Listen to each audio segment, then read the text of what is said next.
Hoy en Sol TV Noticias, ahora continuamos con la programación de Willax Televisión, Noticias que Sirven. Como saben, soy Osvaldo Carpio y estoy con el señor diputado de Venezuela, Jesús Farías. Él es vicepresidente de la Comisión de Finanzas y Desarrollo.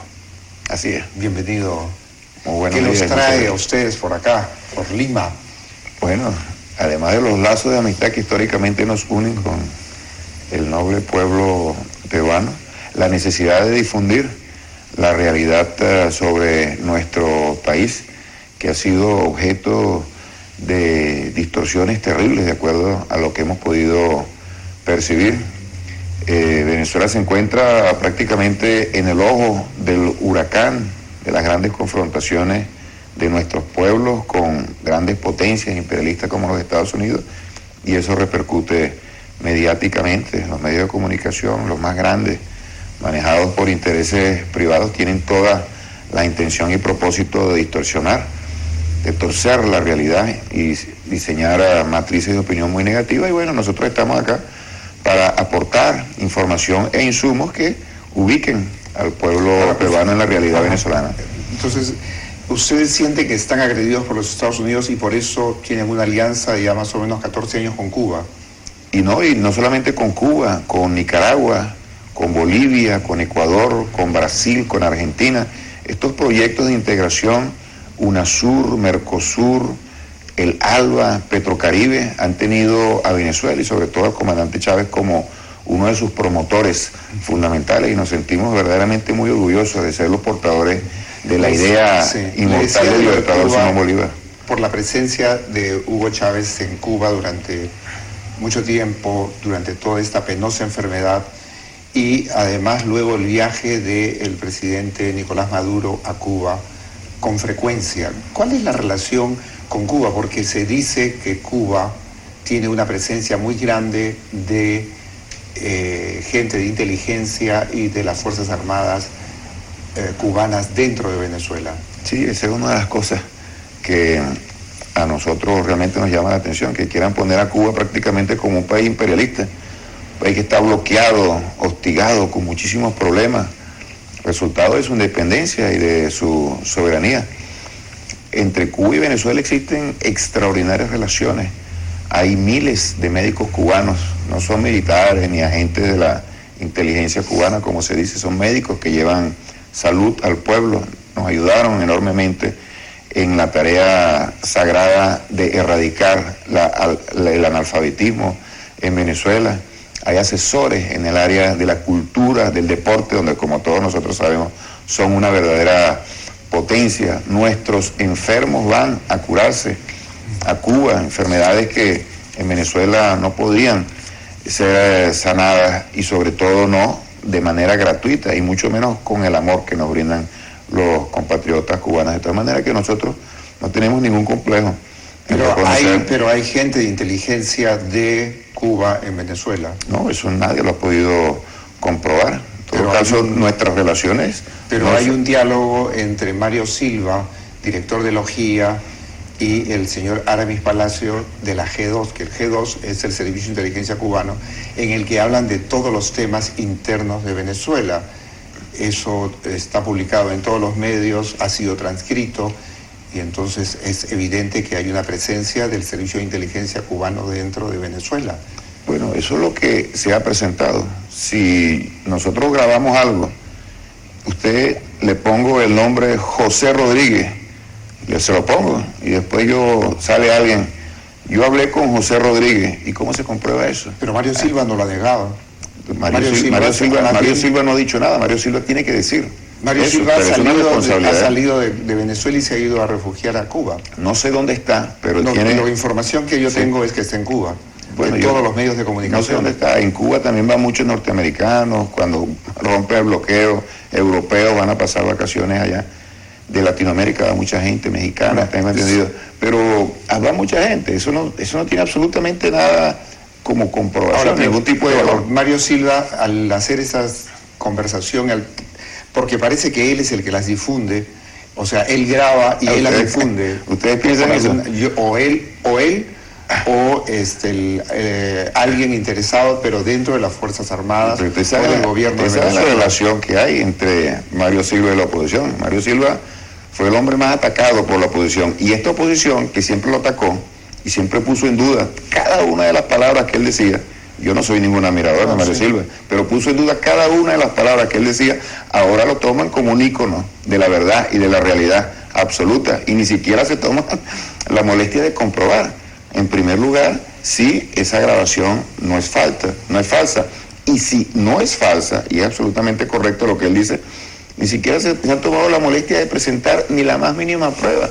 Pero todo el conjunto de lo que te da disparate. Pero han presentado la documentación a la Fiscalía para que se investigue. No, lo que han presentado es la grabación. Sí, claro. Pero la grabación no dice por absolutamente nada. Yo puedo decir acá... No, sí dice, por ejemplo, que dice Silva, y lo dice también el jefe del Servicio de Inteligencia cubano, que Nicolás Maduro no era la persona preparada para estar presidente y que quien debía haberlo sido era Diosdado Cabello, pero que Diosdado Cabello estaba interesado más bien en el control del poder desde las Fuerzas Armadas y que le cedía el poder a Nicolás Maduro. Ustedes, que son diputados de Venezuela, tienen que estar enterados, porque si no están enterados... Yo pienso que el que no escuchó bien la grabación fue usted, porque dice absolutamente lo contrario, pero usted asume que es el jefe de la inteligencia cubana. Yo le estoy diciendo que no hay ni la más mínima noción de que ese señor sea el jefe de la inteligencia cubana.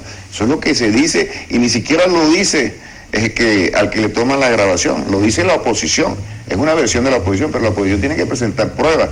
Es absolutamente irresponsable presentar un bodrio de esa naturaleza. ¿Usted considera que es un bodrio? Tremendo. En el Perú hubo una cosa como esta, que el señor Montesinos grababa a la gente, se supo, luego se difundieron las grabaciones y se descubrió una verdad que estaba oculta. Entonces es un poco extraño que usted es un demócrata, ¿no es cierto? Mire, yo soy demócrata y también respeto a la gente. Y a la gente que ha sido agredida en ese medio hay que respetarla. Yo puedo ¿En ese medio, en la hojilla? No, en ese medio para la desinformación que fue la grabación. Yo le puedo decir a usted que yo puedo salir de este canal y empezar a decir cosas sobre usted sin conocerlo. Y eso, por supuesto, no se puede tomar como una prueba para nada. Las denuncias es algo absolutamente delicado.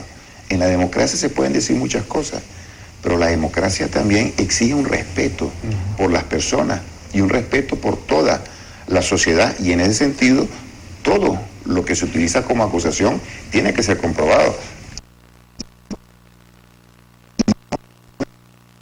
A un personaje como Montesinos con algo que está ocurriendo en la sociedad venezolana. Pienso que hay la intención develada de hacer un paralelismo entre el fujirismo, lo que ocurrió acá con Fujimori y lo que está ocurriendo en Venezuela con Mario Silva. Son realidades absolutamente... O sea, que ustedes distintas. no saben dónde está Mario Silva. Yo no sé dónde está Mario Silva, no tengo absolutamente ningún contacto con él. Y el presidente Maduro lo sacó de su programa, de la televisión. No lo sacó. Él se fue por razones de enfermedad y después salió del aire. Pero salió justo después de la grabación. Y después justo de que revelara que estaba enfermo y estaba quejado de salud. Independientemente de los motivos que lo hayan llevado fuera del canal, él tendrá que responder. Ahora, por lo que ha dicho, en el caso de que se ahora él dice ahí que su voz. Diosdado Cabello tiene un enorme poder y que le interesa manejar las empresas de Venezuela, que ese es el interés, controlar el poder, porque Diosdado Cabello no es un hombre proclive a Cuba, como Nicolás Maduro. Lo que sostiene es que Nicolás Maduro es un hombre formado en Cuba y que es muy amigo de Fidel y Raúl Castro, a diferencia de Diosdado Cabello, que sería de una posición distinta. Tú sabes que la gente se pone muchas veces a fantasear, y yo le atribuyo eso al señor Mario Silva, que empezó a fantasear, si es que es esa su voz, y comenzó a decir un poco de cosas. En todo caso, Diosdado Cabello ha dicho que todos tienen derecho a opinar, y él ha dado su opinión, y su opinión se respeta, pero si él piensa hacer una denuncia con eso, o los que piensan hacer una denuncia con eso, tienen que comprobarlo. Yo no voy a decir, por ejemplo, de otra persona que es un delincuente terrible y además consume droga y trafica con droga. Libremente no lo puedo decir, si no tengo alguna forma de comprobarlo. En Venezuela, la inmensa mayoría del pueblo venezolano son amigos de Cuba y muchos, por miles, han ido a Cuba y se han ido a formar en las escuelas de medicina y se han ido a formar. ¿Usted es simpatizante de Fidel Castro Por y de Raúl? Consideramos que Fidel Sí. Castro es una de las figuras fundamentales de las luchas por la libertad Ya. de nuestros pueblos, una verdadera antorcha, una referencia moral. Ajá. ¿Usted es marxista-leninista? Sí, cómo no. Usted sabe que los regímenes comunistas son considerados en el mundo como regímenes totalitarios, igual que los nazis y que los fascistas. No me lo tiene que contar, yo viví en Alemania. Yo ¿En viví en la Alemania República comunista? Democrática Alemana. Y a mí no me tienen que contar nada de lo que ocurrió allí. Eso que se dice de ese país es una verdad del tamaño del sol que nos alumbra en este momento. Eso es lo que se dice, pero ¿quién lo dice? Los Estados Unidos lo dicen. ¿Qué ha hecho los Estados Unidos? Han sembrado la guerra a lo largo de todo el planeta. Está en una profundísima crisis. Está hundiendo al planeta en una situación de destrucción de la naturaleza que atenta en contra de la especie humana. Eso es lo que dicen, que los otros regímenes son absolutistas. Ahora, si usted es marxista-leninista, entonces está de acuerdo con la dictadura del proletariado. La tesis de Lenin es que en la revolución democrática que hubo en febrero de 1917 era una revolución burguesa y que había que hacer una revolución proletaria e instaurar la dictadura del proletariado en octubre del 17. Entonces hace una insurrección, toma el poder y se instaura un régimen que dura hasta el año 90. Usted también sabe cómo definió Lenin la dictadura del proletariado. Usted lo sabe, en la dictadura del proletariado es el régimen más democrático porque el proletariado es la clase más numerosa en el capitalismo y esa clase por primera vez asume el poder para ejercerlo en función de sus intereses. ¿Y qué dice Lenin? Así como utiliza la dictadura del proletariado, utiliza el término la dictadura de la burguesía para entonces describir la burguesía en su régimen liberal. Nosotros hemos utilizado el concepto de democracia popular. Por primera vez en la historia de la humanidad hay un sistema que es el socialismo, en el cual las masas populares asumen el poder, lo desarrollan en función de...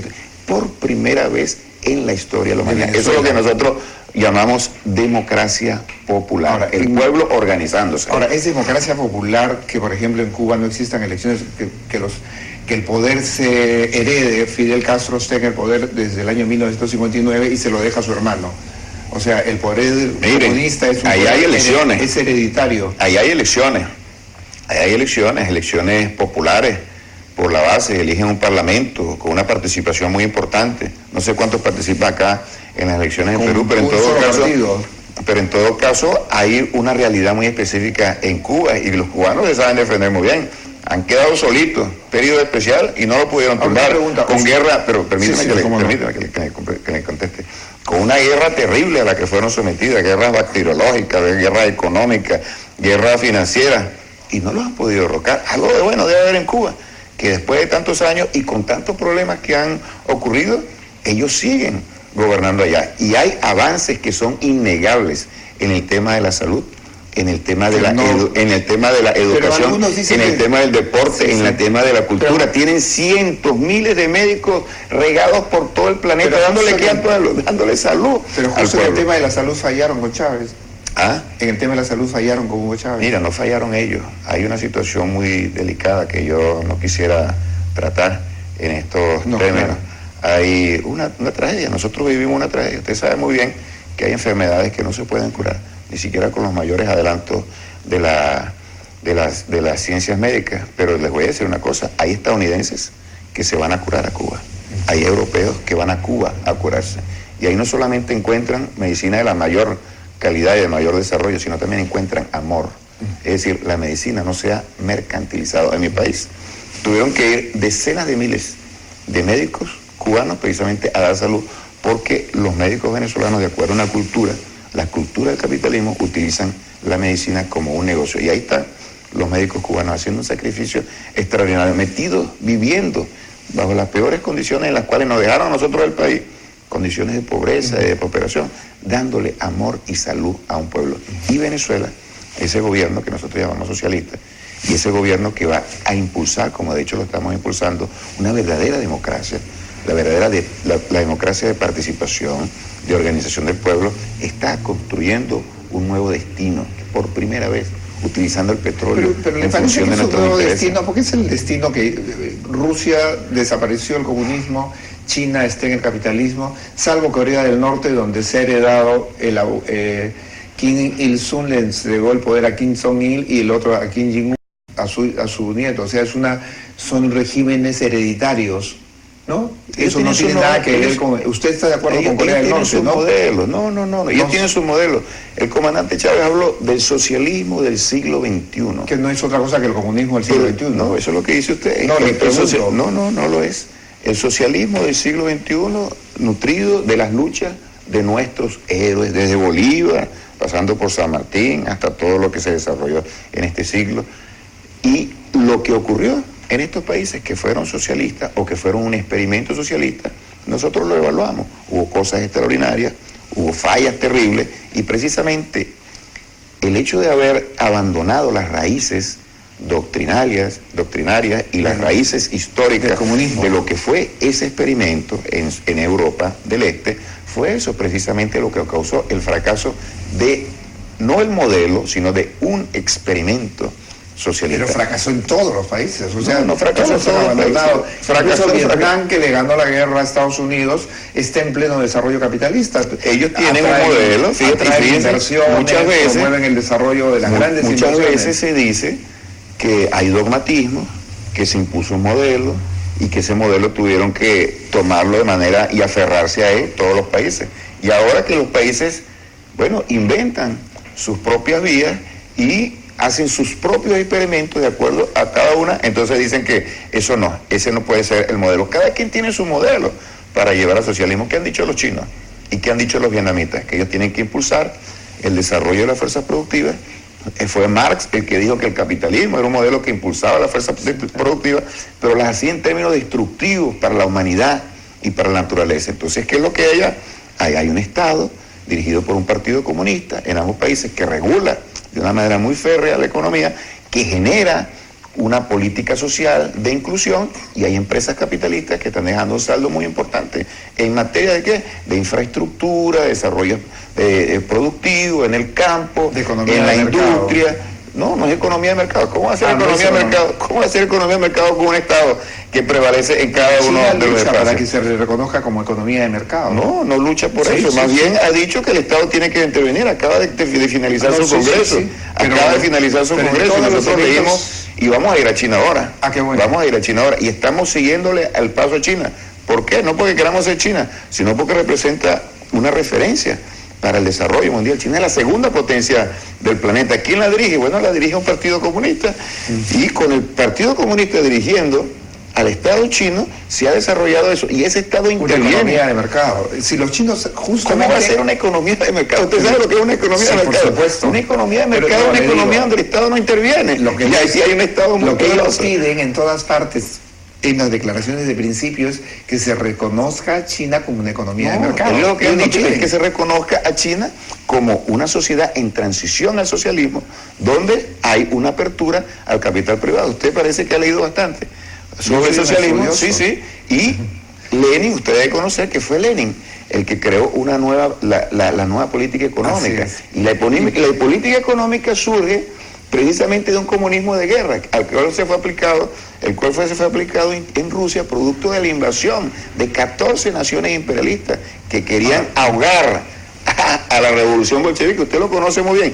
¿Qué hizo Lenin? Planteó un modelo económico donde se abría la inversión. Y después lo cerraron. Pero yo no estoy hablando de eso, estoy hablando de Lenin, que es uno de los íconos. Y así como Lenin hizo eso, y los chinos están haciendo eso, nosotros vamos a hacer nuestro socialismo. Ahora, Lenin, de acuerdo a nuestra visión. Como dice que es leninista, Lenin decía que la libertad es un prejuicio pequeño burgués, que la libertad no era lo más importante, y eso es lo que caracteriza a los regímenes totalitarios, que anulan el concepto de libertad.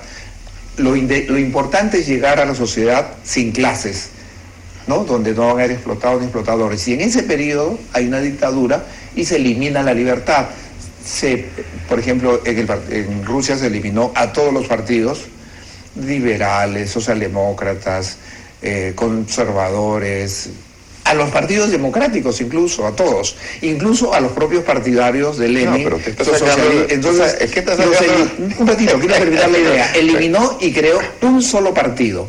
La idea de ustedes en Venezuela es ir hacia el partido único, Venezuela? Hay decenas de partidos en No, Venezuela. pero ¿cuál es la idea? ¿Es ir al partido único? No. Le digo que hay decenas de partidos y han surgido ahora en la revolución, pero eso no fue lo que dijo Lenin. Lenin no dijo eso y yo pienso que debería releer por lo menos lo que dijo Lenin. No, sí, Lenin hablaba es un prejuicio pequeño burgués.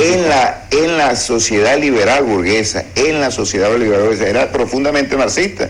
Y fue Marx el que dijo que no se podía hablar de libertad sin la libertad del individuo. ¿Cómo puede decir Lenin ese tipo de cosas? No lo dijo. Lo que dijo Lenin es que dentro de la democracia burguesa liberal, esa libertad era un verdadero prejuicio porque era una farsa.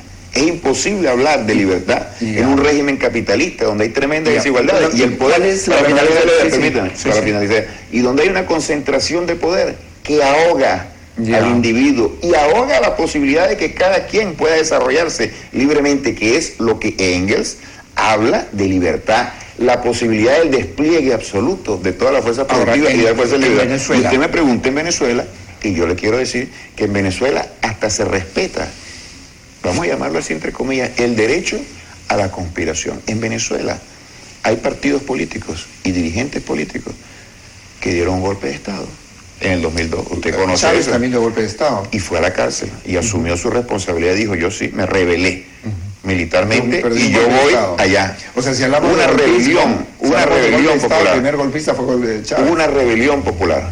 Hubo una rebelión. Fue una conspiración de grupos militares. Esa es su opinión. Hubo una gran rebelión popular con un componente militar muy importante que fue tan aceptado por el pueblo, tan aceptado, fíjese si tenía consenso eso, que inmediatamente Chávez fue catapultado como la principal figura del país. Y algo que era inimaginable, que yo vengo de la izquierda, que alguien llegase al poder y pudiera romper la hegemonía que tenían los dos partidos de la burguesía. Ellos, a pesar de que hubo la rebelión militar y trataron de linchar política y moralmente a Chávez, Chávez ganó con una mayoría extraordinaria, oponiéndose a todos los poderes fácticos que existían en el poder y prácticamente se habían entronizado allí. Después vinieron estos poderes del pasado que habían hundido al país en la peor de todas sus crisis en la historia republicana y le dieron un golpe a Chávez. Eso sí fue un golpe. Y por cierto, un golpe de los poderes económicos. ¿Usted sabe quién asumió la presidencia o la dictadura durante 2 días? El jefe de la cúpula empresarial, manejado desde Washington. Eso sí fue un golpe. Estos señores que dieron el golpe de Estado, bueno, están haciendo oposición, nunca fueron presos.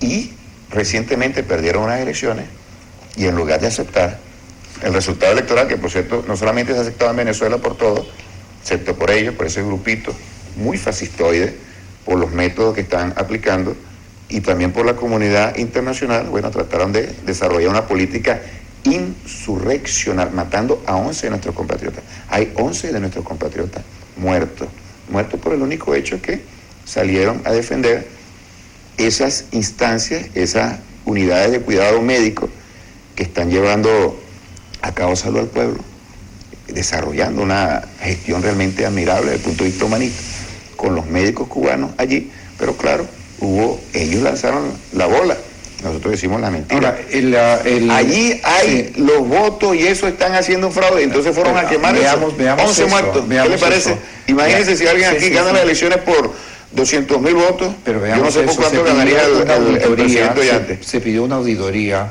de esas elecciones. ¿La están haciendo? La acordó abre internet allí. Abre internet y le están haciendo. Y después hay dudas sobre esa auditoría. Bueno, las dudas las tendrán los que están cantando fraude. Se va a hacer la auditoría, pero los resultados son inalterables. No, la auditoría es para... Lo que pasa es que hay que conocer el proceso electoral. El proceso electoral venezolano es totalmente automatizado. ¿Ustedes saben cuántas auditorías se hizo antes de que se produjeran las elecciones? 18. Todas están suscritas por la oposición. Muchas de esas que ya se hicieron en reiteradas oportunidades, suscritas por ellos, por ser invulnerable el proceso absolutamente automatizado. Y ya lo voy a explicar por qué ahora es automatizado.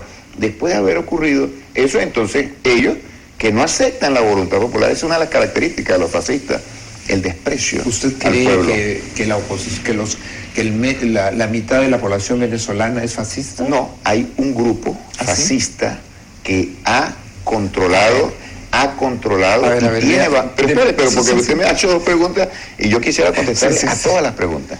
Ha controlado en este momento a la oposición venezolana, un grupo con mucho poder, con mucho apoyo externo y que tiene todos los ingredientes de un régimen fascista, y ya se los voy a enumerar, pero antes quisiera decirle lo del proceso electoral. Sí, es no. absolutamente automatizado. ¿Usted sabe por qué? Porque anteriormente, cuando el método era manual, los grandes partidos del sistema producían fraudes sistemáticos a las elecciones, y los pequeños partidos, bueno, a ellos les era escamoteado su voto. Como no tenían posibilidad de poner testigos, vigilantes en cada una de las mesas electorales, les quitaban los votos, porque el conteo era manual. No, aquí no está el testigo de fulanito, vamos a quitarle el voto. Y así pero eran las elecciones. Pero le parece democrático que cuando el voto es secreto, el presidente Maduro diga, ahora yo sé quiénes son esos 800.000 que han votado, esos chavistas que han votado contra mí. Ya le voy a responder. Eso es ir en contra del voto secreto, eso es meterse en la conciencia de la gente. Ya le voy a responder esa pregunta y le voy a responder la pregunta del fascismo. Y entonces nosotros tenemos un proceso automatizado y ahí está la máquina. Y cuando uno vota, sale una etiqueta y evidencia por quién vota. Y uno lo introduce allí. Después de las elecciones, el mismo día, se hace una auditoría. ¿Usted sabe a cuánto por ciento? No es al 1%, ni al 2%, ni al 3%. Los que saben de estadística saben que 3% ya es una cifra, ya es un monto muy superior a lo que se exige para verificar si todo el proceso ha sido correcto. Al 54% de todos los votos emitidos se le hace una auditoría en caliente, en forma inmediata. Ahora, cuando se desprecia a la opinión pública y al pueblo, se utilizan las peores mentiras precisamente para poner en duda al proceso electoral. Este señor de la oposición, que yo le digo que es fascista, se lo voy a explicar, y también le voy a explicar lo que dijo Maduro. Este señor de la oposición ha dicho que quiere repetir las elecciones, pero para él repetir las elecciones tiene que impugnar el proceso electoral. Para impugnar el proceso electoral, que es lo primero que tuvo que haber hecho, y no tratar de incendiar al país por el capricho de que no reconocía el resultado electoral, tuvo que haber ido a los organismos correspondientes. El organismo correspondiente era el Tribunal Supremo de Justicia, el máximo órgano que está totalmente de justicia controlado por el gobierno. ¿no? Pero él tiene que presentar allá. Es un tribunal chavista. Al final fue allá. ¿Y usted sabe lo que presentó? Yo tengo ese informe. Una resma prácticamente de papel, donde habían pruebas tan contundentes como que a 200 testigos vigilantes de los votos de la oposición los sacaron de sus mesas electorales a punta de pistola, es decir, de arma, sí. Usted se imagina, pero no hay ni siquiera una foto, ni siquiera de lejos, no hay absolutamente el menor rastro de que eso haya ocurrido. Después digo, en otra de las pruebas, a fulanita de tal, en la mesa de tal, le dolía la cabeza y se tuvo que retirar. Entonces, como ahí no había testigos, entonces bueno, nosotros... Esas son las pruebas más contundentes. Bueno, eso es una manera de ridiculizar, porque hay muchísima información. Pero esa es la información más contundente. Ya, ahora, yo la he visto, así como yo creo. Lo que dice Maduro, que él sabe quiénes votaron contra él, eso es ir contra la libertad de la gente. Mire, y después, por eso le digo que Lenin decía que la libertad es un prejuicio pequeño burgués. Lo que me interesa a mí es la verdad histórica. Yo creo en la lucha de clases, creo en la dictadura del proletariado, las leyes de la historia van a determinar que tenemos que pasar por este periodo, y yo, como militante comunista, tengo que hacer que esas leyes se cumplan. Y si hay alguien que se opone, pues está yendo contra la felicidad de la gente, contra la historia. Entonces Maduro dice, yo los conozco y los amenaza. No, Maduro... Y alguna gente, hay testimonios de que es despedida de sus trabajos por eso, de Maduro no es comunista. Pues se ha sido formado en Cuba. Maduro es socialista. Aquí seguramente también hay gente que ha sido formada en Cuba y no es socialista. Hay médicos formados en Cuba, hay educadores, historiadores, ingenieros. No es comunista, es socialista. Yo soy comunista, yo no tengo ningún problema. Yo soy comunista, él no es comunista. Pero una persona avanzada. Y le repito, no fue eso lo que dijo Lenin. Porque yo pienso pero los 800.000 votos que no, ya se lo voy a explicar. ¿Quiénes han votado contra mí? Es que a mí me interesa responder para que no quede absolutamente ningún cabo suelto, porque yo sé que usted lo hace en la mejor en lo mejor de los términos, tengo que usted sí, preguntarle. usted sí, pero a gente que nos pueda estar viendo, entonces a lo mejor agarra algo y lo manipula, no por usted, sino por Tengo que nosotros. preguntarle, lo No, y difícil, está muy porque bien. si le hago una pregunta fácil. Y yo le agradezco que me haga estas preguntas, porque así nosotros podemos desmontar un conjunto de cosas que se han venido tejiendo en torno a la realidad venezolana, que usted expresa en términos muy claros, y eso me permite hablarle al pueblo peruano para desmontarle esa situación. Entonces, no es cierto que nosotros queramos instaurar un comunismo en Venezuela, y mucho menos lo que se define como la dictadura del proletariado, y tampoco es cierto que nosotros despreciemos los comunistas, los socialistas, los revolucionarios, las libertades individuales. En Venezuela, vaya ya, a ver, qué preso, cuántos presos políticos hay ahora? Ninguno. Nosotros vivimos la desaparición de nuestros luchadores en los años 60. ¿Sabe quién los desaparecía? Por miles.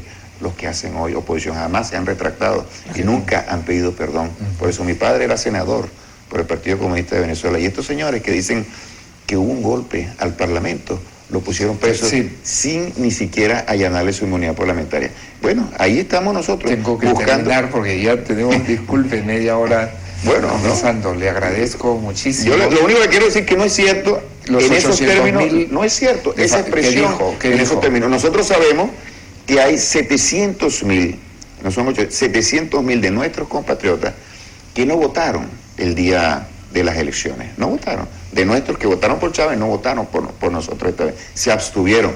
Nosotros estamos en la búsqueda de ellos. ¿En la búsqueda de ellos para qué? Para preguntarles por qué votaron. Sabemos que había mucha nostalgia por el comandante Chávez, sabemos que había un vacío extraordinario. Imagínense, se va Chávez, que era el que dirigía el proceso, y se genera una situación de indefensión prácticamente ahí, de abandono. Y nosotros como fuerza política tenemos que ir a la búsqueda de esos compatriotas para incorporarlos de nuevo. Eso fue lo que quiso decir Maduro, pero muchas veces se toma la frase con prisa, y yo le agradezco a usted que me haya hecho toda esa pregunta para tratar de aclararlo. Le agradezco que haya estado acá esta mañana y espero que podamos seguir conversando, con mucho gusto, porque soy un estudioso de los temas de Venezuela. Mucho gusto, gracias. Los estudio todos los días.